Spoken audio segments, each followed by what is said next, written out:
April 1940. A British fighter shot down a German bomber over the Norwegian mountains. Both crews survived the crashes. For approximately 2 days, enemy airmen cooperated to stay alive in an abandoned hotel. Then they went home and never spoke of it again. For 37 years, Captain Richard Thomas Partridge carried one question. What happened to him? The German pilot whose bomber he shot down. The man who shared breakfast with him in enemy territory. In 1977, Partridge picked up the phone and called Germany. This is the story of how two enemies became brothers. April 27, 1940, Captain Richard Thomas Partridge led number 800 squadron from HMS Ark Royal on a patrol north of Oslo. 3 Blackburn Skuas flew together. They spotted a flight of German Heinkel He 111 bombers without fighter escort. Most of the German bombers scattered. One bomber, flown by Lieutenant Horst Schopis, continued on course. Partridge led the 3 Skuas in attack. They damaged the Heinkel's port engine. The bomber went down in the mountains near Grotli, Norway. Private Hans Hauk, the tail gunner, was killed on impact. Schopis, Feldwebel Karl-Heinz Strunk, and Unteroffizier Josef Auchtor survived. Minutes later, Partridge's Skua suffered engine failure. Return fire from the German bomber had damaged his aircraft. The engine quit. Partridge glided down and crash-landed on a frozen lake. He and his radio operator, Lieutenant R.S. Bostock, walked away from the crash. During his descent, Partridge had spotted a small hut. They hiked through deep snow toward it. The hut was a reindeer hunter's cabin. They reached it and took shelter. Minutes later, they heard a whistle. 3 German airmen approached. The survivors of the Heinkel bomber, armed with pistols and knives. Captain Richard Thomas. Partridge made it back to British lines on April 29, 1940. Norwegian resistance fighters found him and Lieutenant R.S. Bostock near Ålesund. They hiked 21 miles through the mountains to reach the town. British forces evacuated them to England within days, as Norway collapsed under the German invasion. Partridge flew again almost immediately.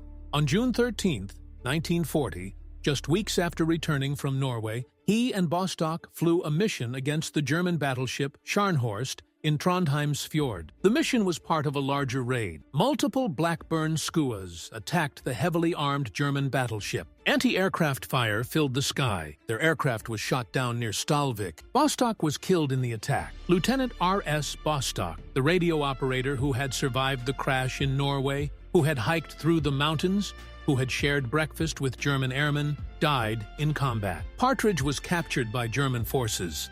He spent the rest of the war as a prisoner. He remained in German POW camps until 1945, 5 years behind barbed wire. 5 years wondering about the German pilot from Norway. After liberation, he returned to England, the country he'd left in 1940.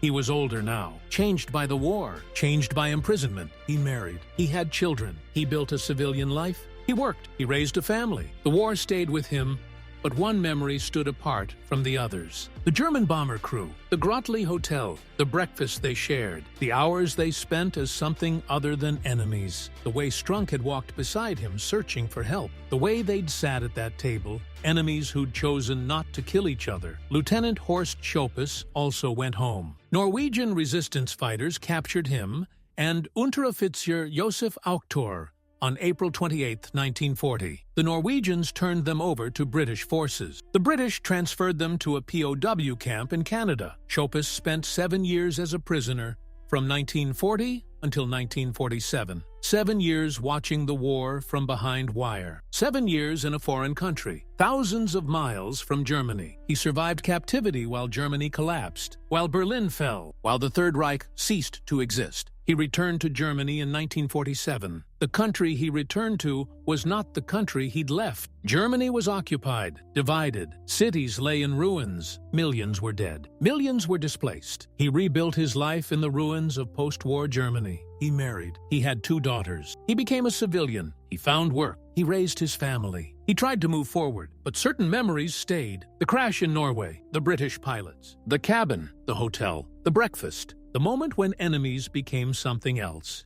He wrote about his experiences. His memoir was titled Luftkampfgegner wurden Freunde. Air combat opponents became friends. The title said everything. In it, he documented what happened on April 27th and 28th, 1940, near Grotli, the crashes, the survival, the British pilot, the cooperation that kept them all alive, the death of Strunk, the capture. The memory of those 2 days never left him. He wondered about the British pilots. Did they survive the war? Did they make it home? Did they remember? Both men carried the memory in silence for decades. What happened in Norway lasted less than 48 hours, but marked them both permanently. Partridge convinced the Germans that he and Bostock were the crew of a Wellington bomber, not the Skua that had shot them down. The Germans believed a Spitfire had attacked them. This deception likely saved the British pilots' lives. As darkness fell on April 27th, Partridge suggested the Germans stay in the cabin while he and Bostock looked for other shelter. The British pilots left and hiked through the snow. They found the Grotley Hotel, a summer vacation chalet closed for the winter, empty but offering better shelter than the small cabin. They broke in and settled for the night. The next morning, April 28th, the Germans spotted the hotel. They made their way there. The crews searched the hotel's cupboards and found enough food for a meal. Enemy combatants sat down together at a dining table. They shared breakfast. They communicated in broken English and German. They discussed their situation. They were stranded in snow-covered mountains, miles from any road. No way to contact their commands. No one knew to look for them. They would have to find help or wait for rescue. Partridge and Strunk decided to search for people. They left the hotel together, a British pilot and a German sergeant walking side by side. They quickly encountered a Norwegian ski patrol close enough to the hotel that Bostock could hear what happened. Strunk shouted, "English!" The patrol fired a warning shot. Partridge threw himself to the ground. Strunk put his hands on his head. Then, accounts indicate, Strunk reached for his pistol. A Norwegian soldier shot him. Feldwebel Karl-Heinz Strunk died there. Schopis and Auktor were captured by the Norwegians. The Norwegians were skeptical that Partridge and Bostock were British. The two showed their uniform tailor labels and a British half-crown coin. By coincidence, the Norwegian patrol commander was a brother-in-law of a friend of Partridge. They were released. By the 1970s, both men had written books about their wartime experiences. Partridge had written Operation Skua. Schopis had written Luftkampfgegner wurden Freunde. Air combat opponents became friends. Both books documented the same incident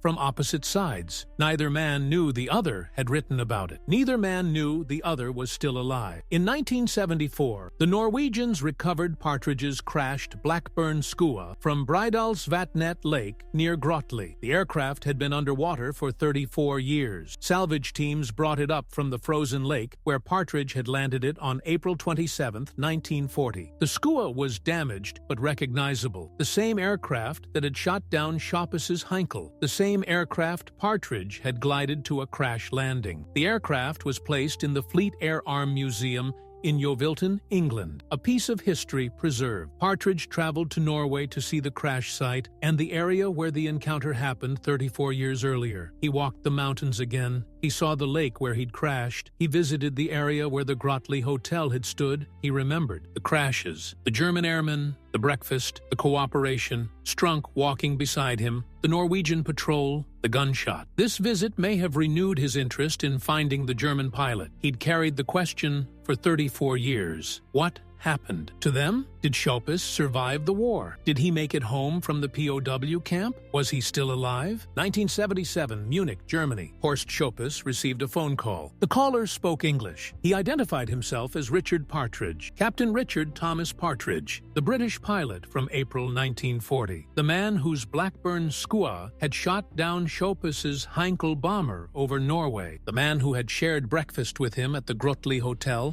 After 37 years, Partridge had found him. How Partridge located Schopis is not documented in detail, though given that both men had published memoirs about the incident, he may have found Schopis through the book or through veteran networks. Someone who read both books may have connected them. A veteran association may have helped. A historian may have put them in contact. The exact method isn't recorded. What matters is that after 37 years, the two men spoke. When they spoke, Schopis described the crashes, the attack on his Heinkel, the port engine failing, the crash landing, Hawk dying on impact, finding the British pilots at the cabin. Partridge confirmed the detail, the engine failure in his Skua, the glide to the frozen lake, finding the cabin, the German airmen arriving, the deception about the Wellington bomber, the Grotli Hotel, the breakfast, the search for help with Strunk. They remembered the same events. They'd carried the same memories for 37 years. They realized they'd both survived the war. They'd both spent years as prisoners. They'd both come home. They'd both become fathers. They'd both written about that day in Norway when they'd set aside the war to survive together. The conversation lasted hours. Two men in their 50s, former enemies, talking like old friends. The two arranged to meet in person. They met in Munich. Schopis was living there. Partridge traveled from England. He flew to Munich to meet the man who'd shot at his aircraft 37 years earlier. The man whose bomber he'd shot down. The man he'd shared breakfast with in enemy territory. A photograph exists of their 1977 reunion. Two men in their 50s,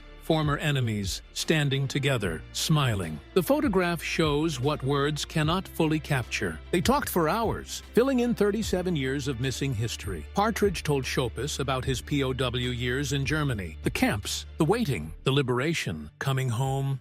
Schopis told Partridge about his 7 years in Canadian camps, the isolation, the distance from home, the long wait. Returning to a destroyed Germany, they discussed their families. Partridge spoke about his wife, his children, his civilian work. Schopis spoke about his wife, his 2 daughters, his life in Munich, their careers, the lives they'd built after the war, the decades that had passed. Later, Partridge invited Schopis to visit him in London. Schopis traveled to England, the first time he'd been back since the war, the country that had held him prisoner for months before sending him to Canada. But now he came as a guest, Partridge's guest. They visited each other's homes. They met each other's families. Schopis's wife met Partridge's wife, the wives of former enemies. They talked. They shared stories. Their children met. The next generation, born after the war, growing up in peace. The families shared meals together. They ate at the same tables. British and German families, connected by 2 days in 1940. The bond extended beyond the 2 pilots to everyone around them. This wasn't just 2 veterans reconnecting. This was 2 families becoming one. After 1977, Partridge and Schopis maintained contact. They wrote letters,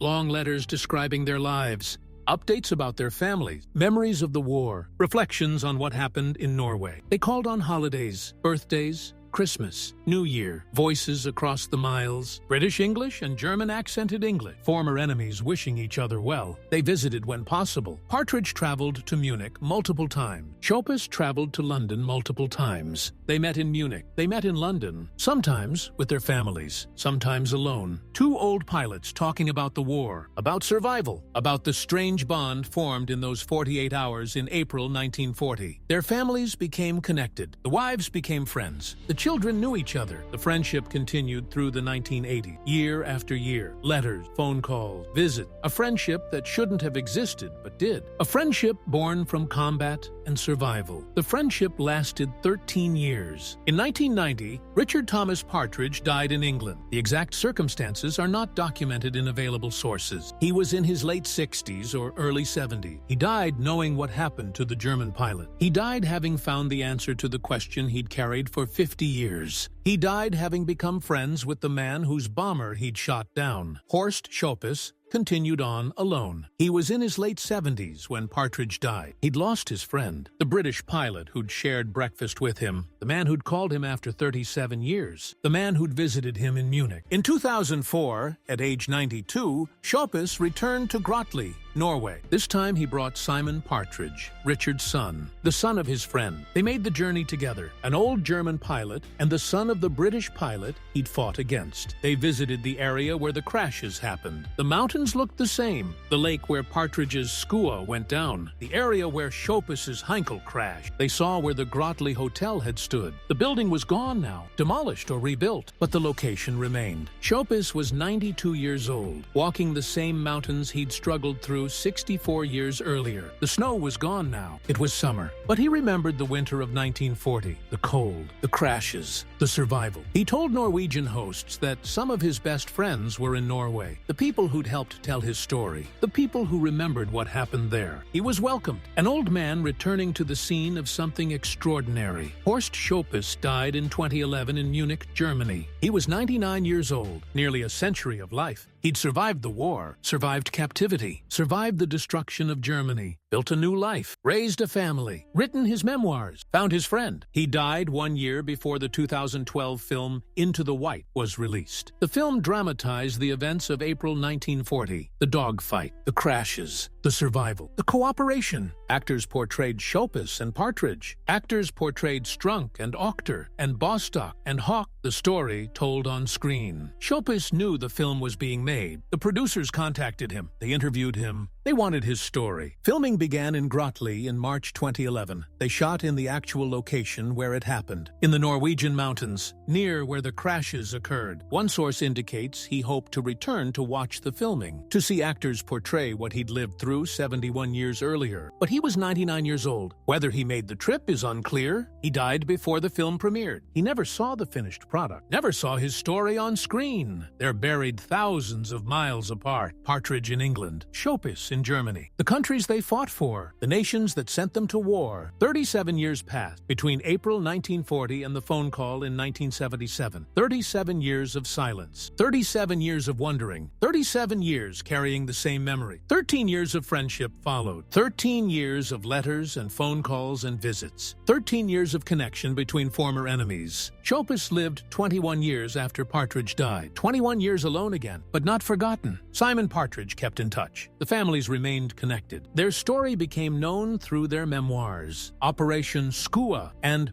Luftkampfgegner wurden Freunde. Both books documented the same 48 hours from opposite perspectives. One British, one German. The same story, the same memory. Both men wrote about what happened. Both men preserved it. Later, the 2012 film brought their story to new audiences. People who'd never heard of Grottli. People who'd never heard of Partridge or Schopis. The film showed what happened. The cooperation, the humanity, the choice to survive together instead of dying separately. But the real legacy isn't the books or the film.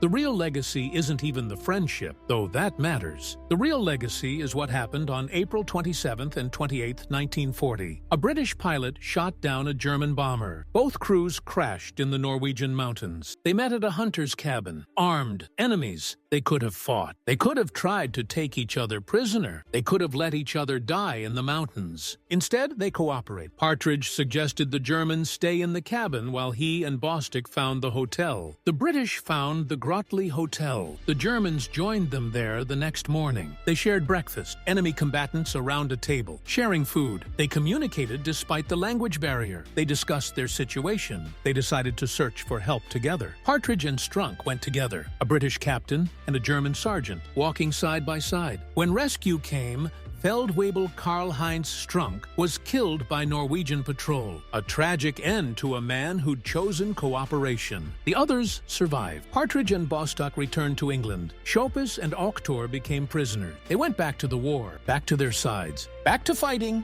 But for those 48 hours, they'd been neither British nor German. Just men trying to survive. Just human beings helping each other. That choice mattered. That choice stayed with them for 37 years. That choice led to a friendship that lasted 13 years. That choice is the legacy. That's not just a war story. That's a story about what it means to be human. If you found this story as compelling as we did, please like this video. It helps us share more forgotten stories from the Second World War. Subscribe to stay connected with these untold histories. Leave a comment below telling us where you're watching from. Thank you for watching, and thank you for keeping these stories alive.